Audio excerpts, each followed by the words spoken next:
सुंदर होता है मन अति सुंदर।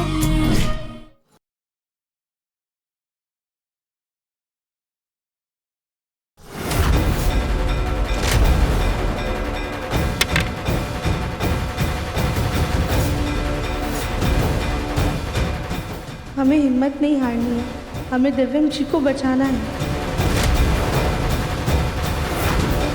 जय भोलेनाथ।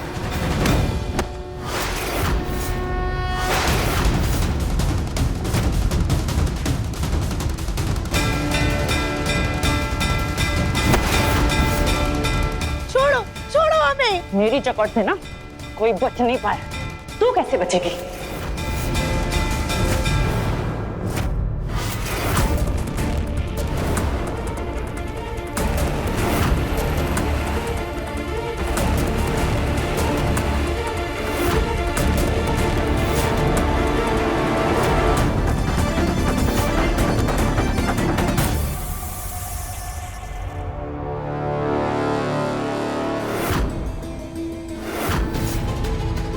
राधिका अभी तक नहीं आई और हमारे मुन्ना की सुनवाई का वक्त होने वाला है।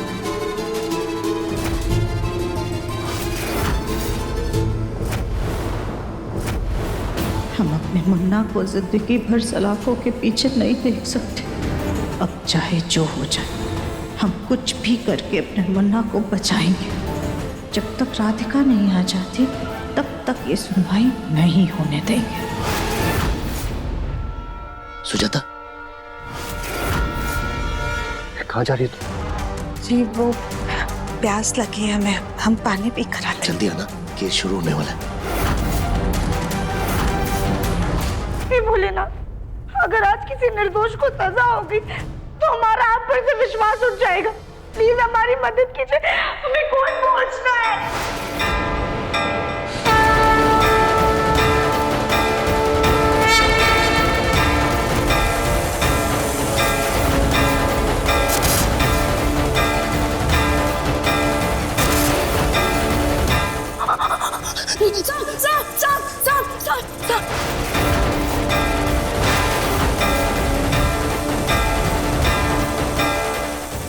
धन्यवाद नाथ महाराज, आपने हमारी मदद की।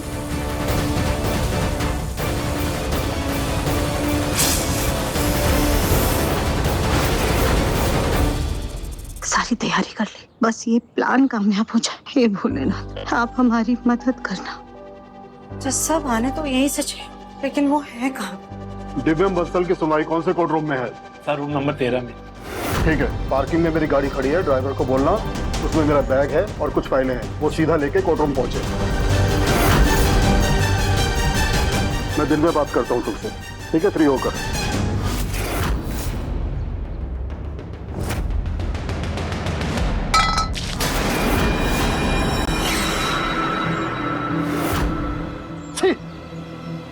किसने किया ये? अरे ये सब साफ करना पड़ेगा, इस तरह तो कोर्ट में जा नहीं सकता।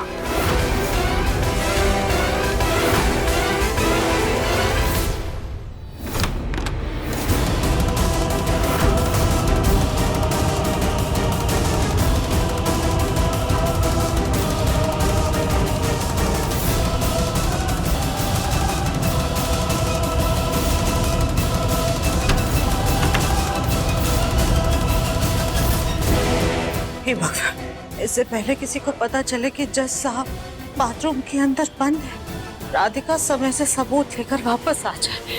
हे भोलेनाथ, मदद करिएगा।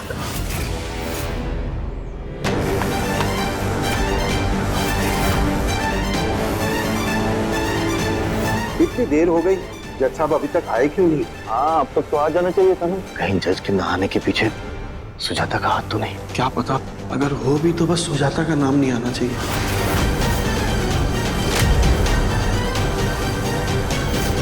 अरे ये खुल क्यों नहीं रहा? अरे कोई है? हम अंदर लॉक हो गए हैं, वो दरवाजा खोला बाहर से।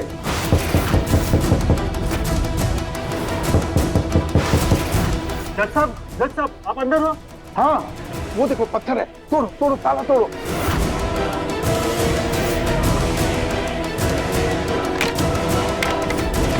अरे बुलाओ किसी को।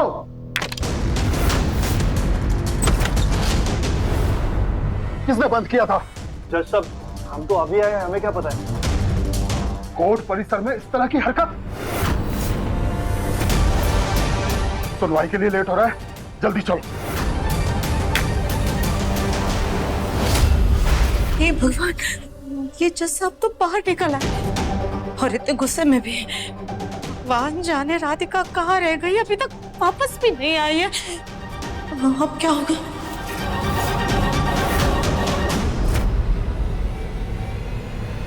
रिक्शा, मैं रुकिए। Rickshaw, rickshaw.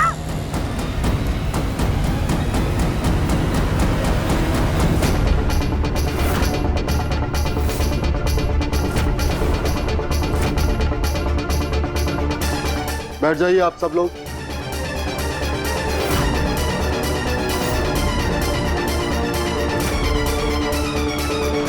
केस की कार्यवाही शुरू की जाए।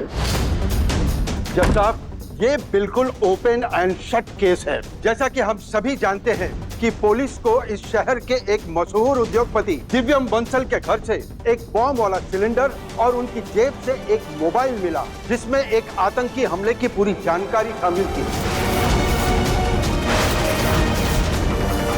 जज साहब, पुलिस ने इकट्ठा किए हुए सबूतों के आधार पर यह बिल्कुल साफ जाहिर होता है कि दिव्यम बंसल एक आतंकवादी है और इसलिए इन्हें देशद्रोह और देश में आतंक फैलाने के इल्जाम में कड़ी से कड़ी सजा मिलनी चाहिए।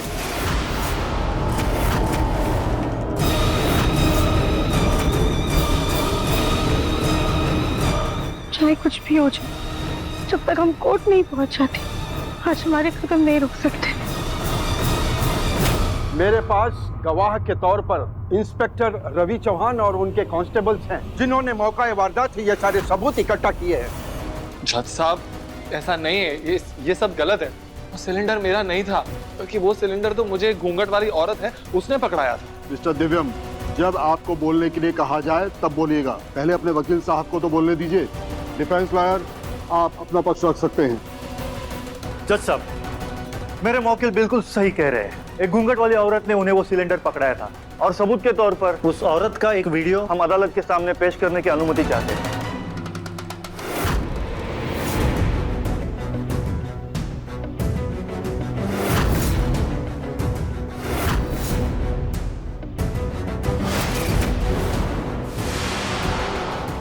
चमक।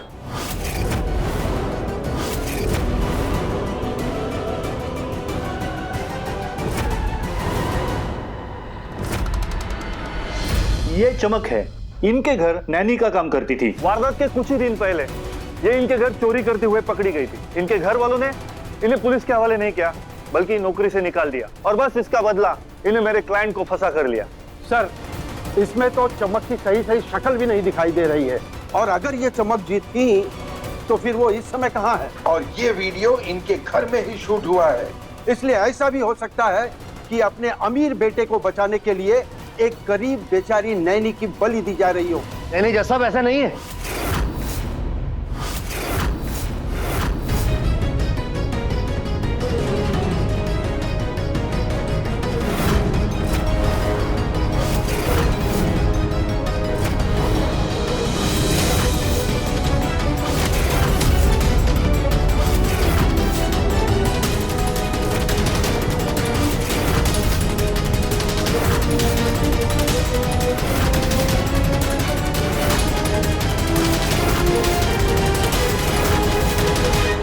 इस फुटेज के अलावा आपके पास और कोई सबूत है?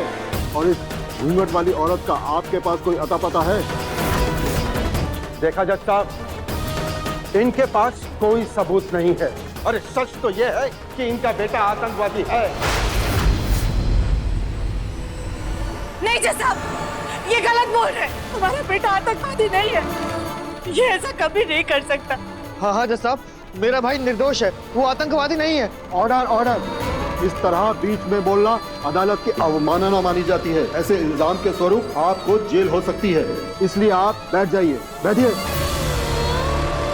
जज साहब, सिर्फ दिव्यम बंसल ही नहीं, उसकी पत्नी भी आतंकवादी है।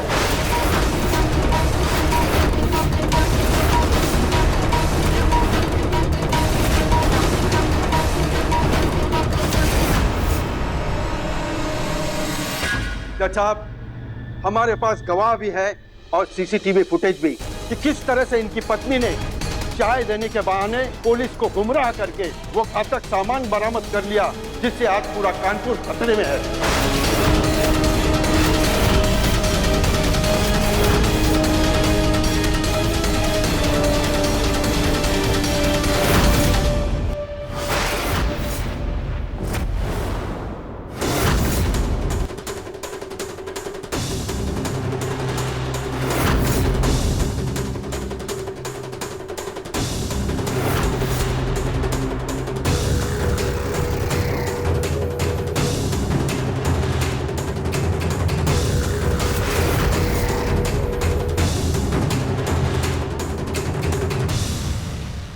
Order order, silence please.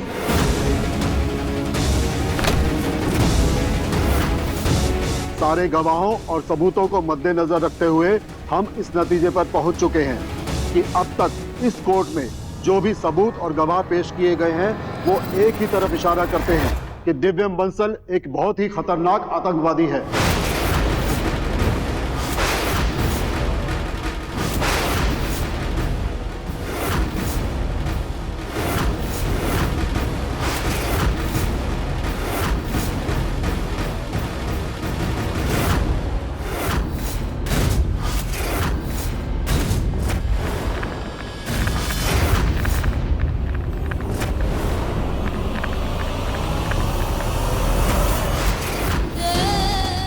Bholenath, ये कैसा इशारा था? कहीं मेरा दिव्य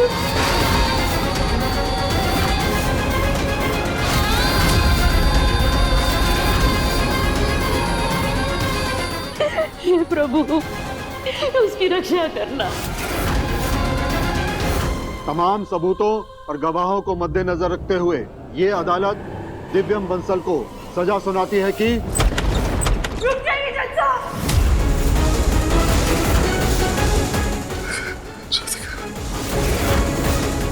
राधिका,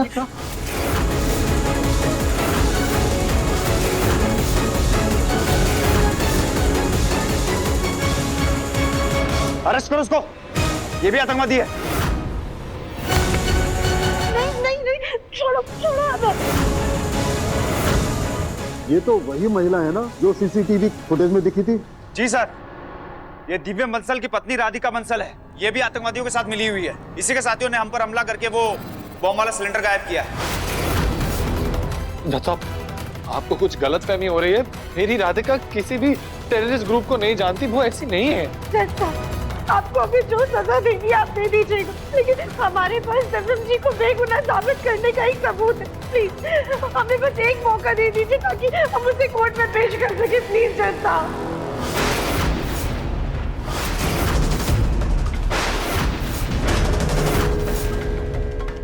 क्या सबूत है आपके पास?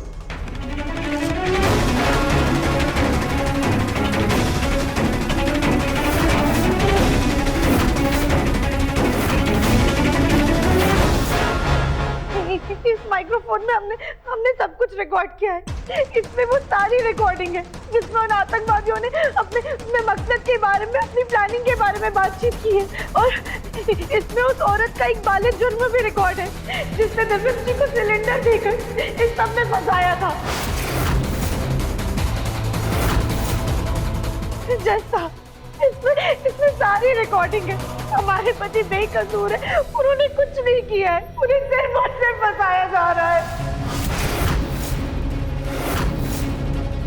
जो डिवाइस मिसेज राधिका बंसल पेश करना चाहती हैं उसे प्ले किया जाए।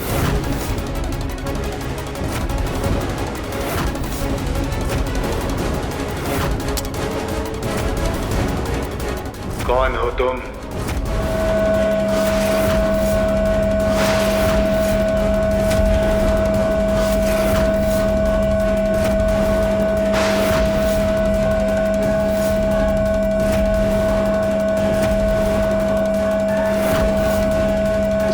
रोकिए इसे, बंद कीजिए।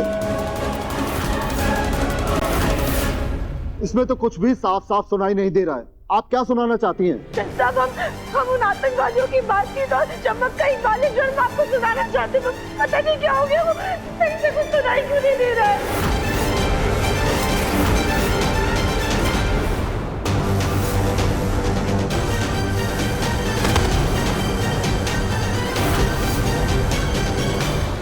शायद इसमें शायद कीचड़ का पानी चला गया है, पर ये ठीक हो सकता है, आप इसे ठीक करवाइए। जज साहब, ये लड़की कोर्ट का कीमती वक्त जाया कर रही है, इसके पास कोई रिकॉर्डिंग नहीं है। सच तो ये है कि ये भी अपने पति के साथ मिली हुई है और ये भी एक आतंकवादी है। नहीं जज साहब, हमने इसमें सब कुछ रिकॉर्ड किया था ताकि अपने पति को बेगुनाह साबित कर सके। आप प्लीज इसे ठीक करवाने की इजाजत दीजिए ताकि सच पूरे कोर्ट के सामने आ सके, प्लीज। जज साहब, ये सिर्फ अदालत की तारीख को टालने की कोशिश कर रही है ताकि अपने गिरोह के साथ मिलकर अपने पति को छुड़वा कर ले जाए, जैसे पुलिस स्टेशन पर हमला करके वो बॉम्ब वाला सिलेंडर ले गई थी।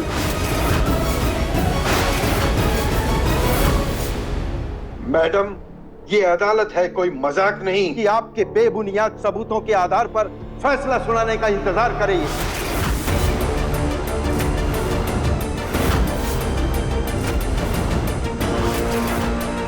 देखिए, आप कोर्ट का समय जाया मत कीजिए। आपको जो कुछ भी कहना है विटनेस बॉक्स में आके कहिए।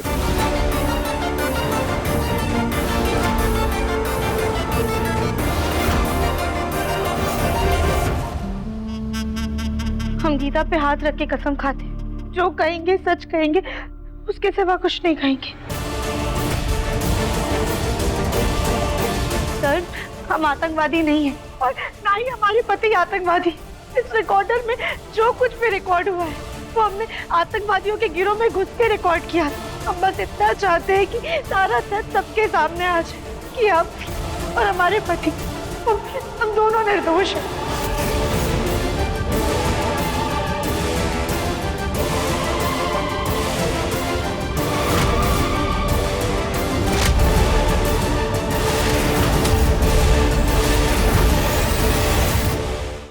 मिसेस राधिका बंसल, आप उन तक कैसे पहुंची? आपको कैसे पता चला कि आतंकवादियों का गुट कहां पे है? और आपने उनके बीच में जाकर ये रिकॉर्डिंग कैसे की? इतना आसान नहीं होता है आतंकवादी के गिरोह में शामिल होना। आपकी बातें तो ये साबित कर रही हैं कि आप भी उनमें से एक हो और अभी सिर्फ कोर्ट को गुमराह करने की कोशिश कर रही हो। जज साहब, अगर एक पत्नी ठान ले तो अपने पति की रक्षा के लिए स्वर्ग से हर एक ईश्वर को धरती पर ला सकती है। हम तो सिर्फ एक आतंकवादी गिरोह के साथ जुड़े थे ताकि अपने पति को जेल से रिहा करवा सके।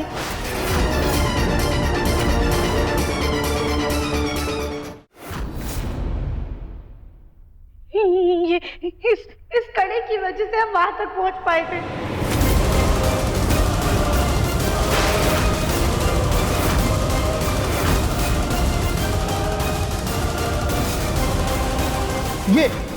ये एक नया टेररिस्ट ग्रुप है। ओ बंजी, अपना हाथ दीजिए। जल्दी चलिए।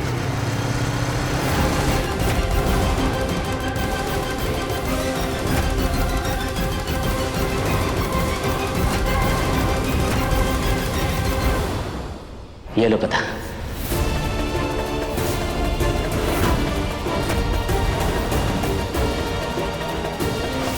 अपने मकसद को अंजाम कैसे देने वाले हैं? पहले पुलिस स्टेशन से हम उस सिलेंडर को अपने कब्जे में लेंगे, फिर अपना मकसद पूरा करेंगे। पुलिस स्टेशन से गैस सिलेंडर तो ले आएंगे, पर अगर हमसे कुछ गड़बड़ हो गई और गैस नहीं निकल गई तो उसकी चिंता मत कर।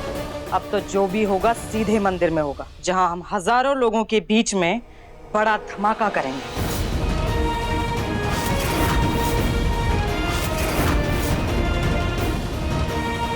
राधिका, तुमने मुझे बचाने के चक्कर में इतना बड़ा खतरा मोल ले लिया। दिव्यम जी, आपको बचाने के लिए हम कुछ भी कर सकते हैं, हर मुसीबत हर परेशानी से लड़ सकते हैं, पर आपको ऐसी हालत में नहीं देख सकते।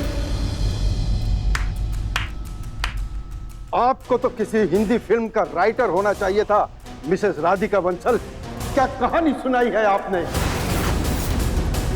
वैसे प्रयास बहुत अच्छा था राधिका बंसल जी, पर कोर्ट गवाह और सबूतों के आधार पर चलता है, ना कि आपकी मनगढ़ंत कहानियों पर।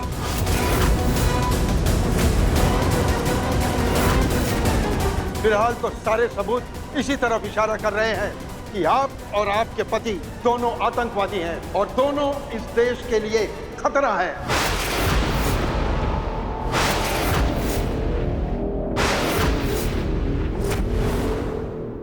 फिलहाल तो सबसे बड़ा खतरा कानपुर शहर को है।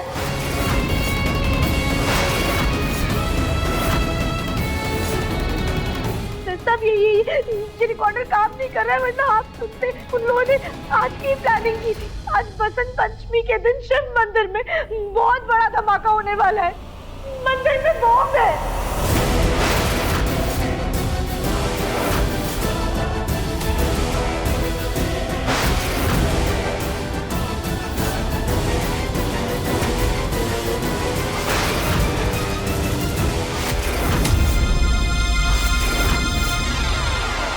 अपनी बेकार की कहानियों से अदालत का वक्त खराब मत कीजिए।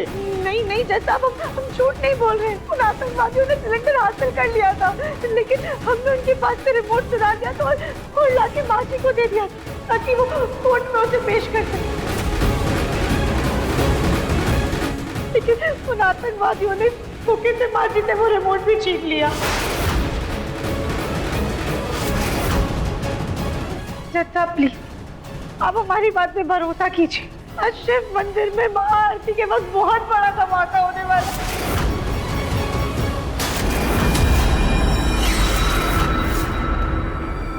अरे हाँ, तो माँ भी गई है।